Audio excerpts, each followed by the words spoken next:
Spring Television. Ours it is.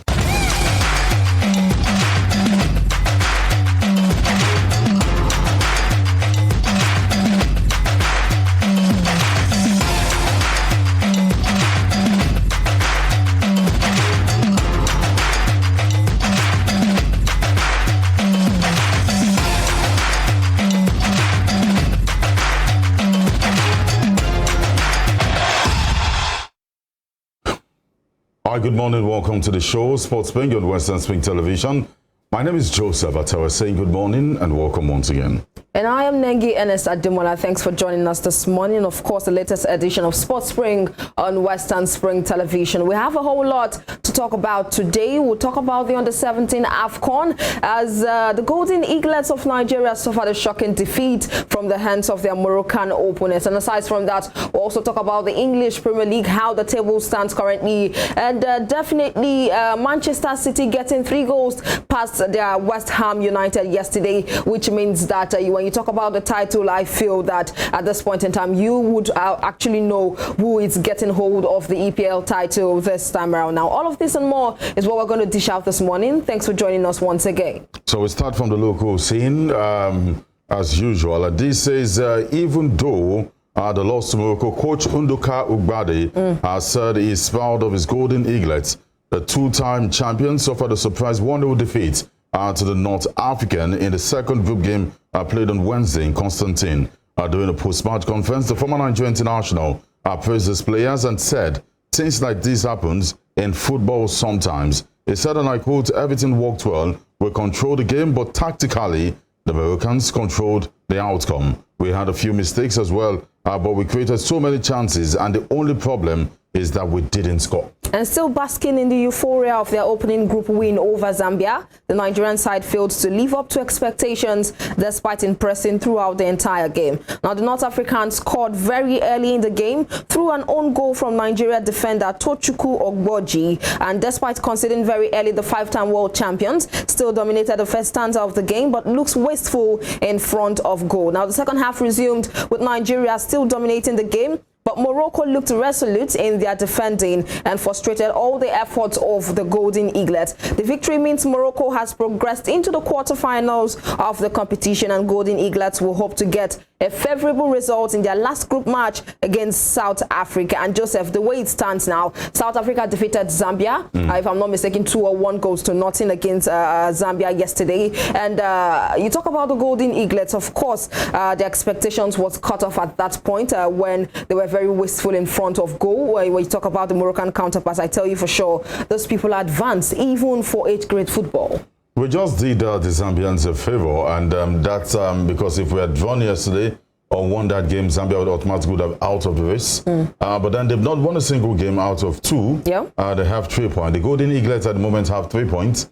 The Moroccans are true. They have 6 points. Exactly. So now the battle is between Nigeria and South Africa, and that's the game to watch out for. 3 points apiece. And okay, I think at this point that the Zambians are out of the competition, because Nigeria, South Africa, 3 points. If it ends in a draw, then goal difference will come to play. Yeah. So automatically, the Zambians are out of the competition. So it's a big one in the final day, Nigeria versus Zambia versus South Africa. And the South Africans, did wake up from the slumber. The first game where they lost to Morocco. To the Moroccans. Yeah. And in the third game, there's this rivalry. This is what it does. And when they say there's a London derby, there's something derby, it's still 11 players, but then what it brings, the rivalry, the drama that comes with it, and there's this team the South Africans have with Nigerians. Any sport, they always want to topple the Nigerians because they believe they're powerhouses when it comes to any sport in the continent. So it's a tough one, and I hope Nduka Ugbade understands what is at stake here. And you talk about Nduka Ugbade, I think even before the start of the Under-17 AFCON, when they talked about the fact that we're going to take on their Moroccan counterparts,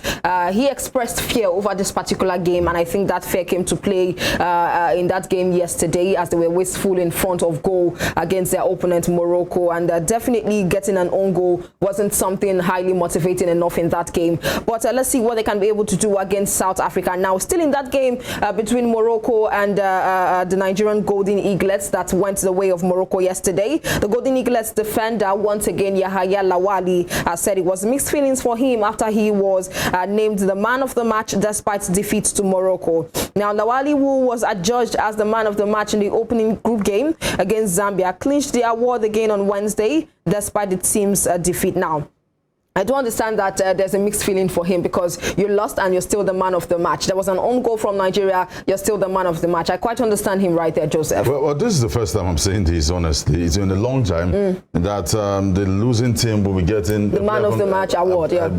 I mean, I stand corrected, but this is the first time I'm hearing that. But then you should understand why he said it's mixed feelings for him. Exactly. Because, I mean, yes, you've gotten the man of the match. You can celebrate alone, but the entire team will still crash out. If it was a critical game, and it was heartbreaking to see them lose. If something is not done quickly, but congratulations to him. He did his best, but as I said, mixed feelings, and I understand perfectly. Exactly. And just to remind you once again that Nigeria will face South Africa in their final group match on Saturday. We do wish the boys all the best. Let's see if they can be able to redeem time with this particular match. All right, then let's talk about the National League. What do we have? Exactly. Now, a whole lot is going on in the National League, talking about grassroots football. And according to the NLO, they have charged clubs on the essence of a media department. Now, the Nationwide League Chief Operating Officer, Olushola Ogunowo, has charged clubs to have a functional media department with a view to showcasing their brand. Ogunowo gave the charge on Tuesday during a one-day capacity building workshop organized by the nation's third-tier football league for media officers, practitioners, social media managers, held at the press center of the National Union of Journalists, NUJ, Kano State chapter. And the NLO media officer, Tunde Shamsuddin schooled the Northwest media officer on topics ranging from creating compelling and engaging club content for fans and media, strategies for media relationship management, and most importantly, using social media platforms for effective communication. Now, Joseph, you would agree with me that I think this is one part where we lack when it comes to our local league, when it comes to most of these clubs. They do not have time to promote their brands on social media. They do not have time to actually promote the competition on social media, and that is one thing dragging us back as well. Well, it is something that has been dragging us, and as I say all the time, it's a welcome development. I mean, it's something good that we're having, you know, people were thoughtful, having these things on ground. Yeah. But then it's long overdue. This is 2023, and, you know, sometimes I see Nigerians speak, and I wonder if they understand that this is 2023. These things were done in 1994, 1995 in so many countries. Do you understand? But never late than never, how do they say it? And I think... Better late than never. Thank you. And I think it's a right step in the right direction. This will definitely promote the league, promotes the players, gives scouts the ability to watch these guys. They do not need to come to match venues before they see what these guys can bring to the table. So it's a welcome development, as I said earlier. And hopefully, on the long run, it's sustained. Because sometimes you have these guys...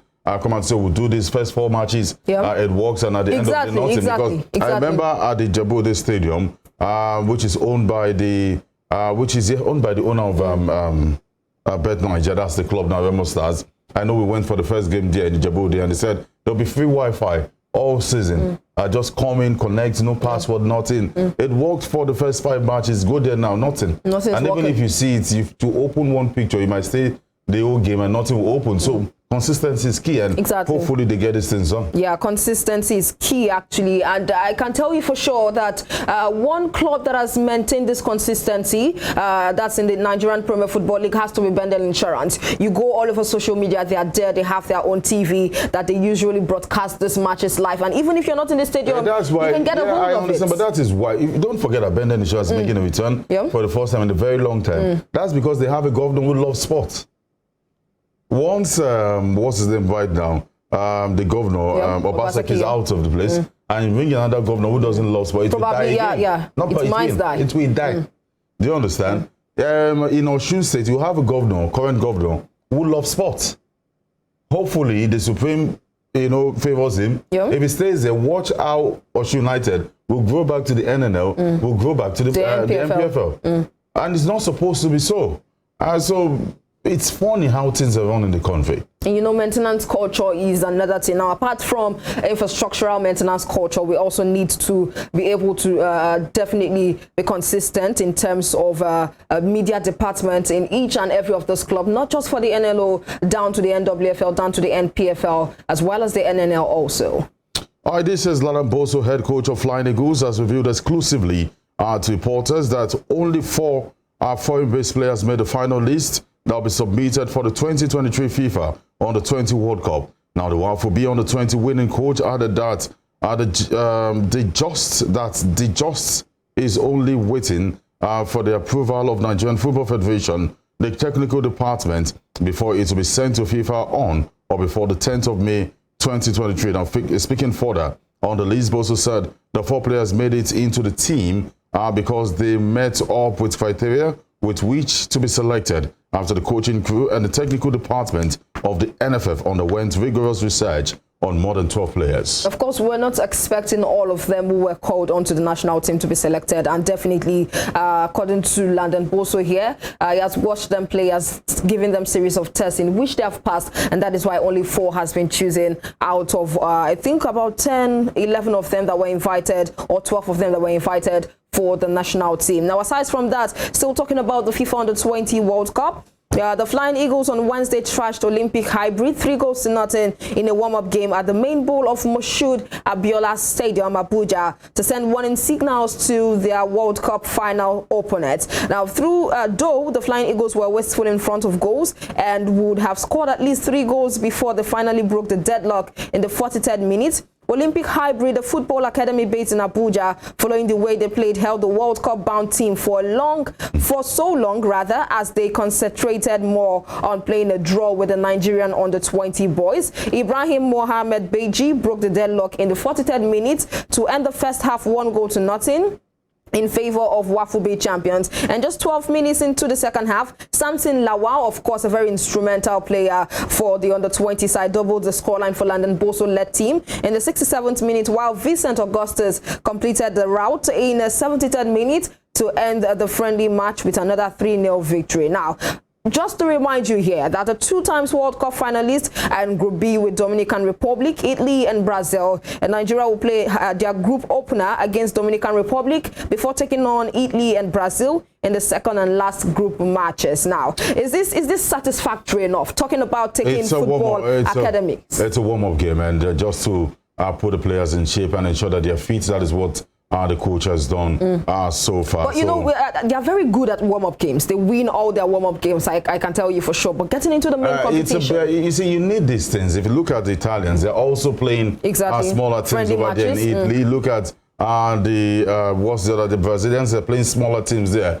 So it's a norm, it will happen. It's just to put these players in shape. But then I just hope that Ladan Boso selected the right players, take them to the World Cup. We're not saying winning, but I mean, make us proud. Don't embarrass the team because I don't think we have the legs to get the job done. But let's see what we can do against the likes of Dominican Republic. As for Italy and Brazil, I tell you for sure would need to up our game when it comes to those 2 matches. But however, let's not write off what's their name now, Dominican Republic, because definitely they're also warming up for this particular one, and they also want to do themselves proud, and it could be a shocking one for upsets. As professionally, yes, don't write out Dominican Republic. They've got the guts and they can get it done. But you want me to be real? They'll be well beaten. All right, let's go to break here right now and give you highlights for matches played yesterday in some of the big leagues across Europe. When we come back from our proper analysis, I beg your pardon, on those games, and Manchester City are looking like they want to win the title for you. We'll be back.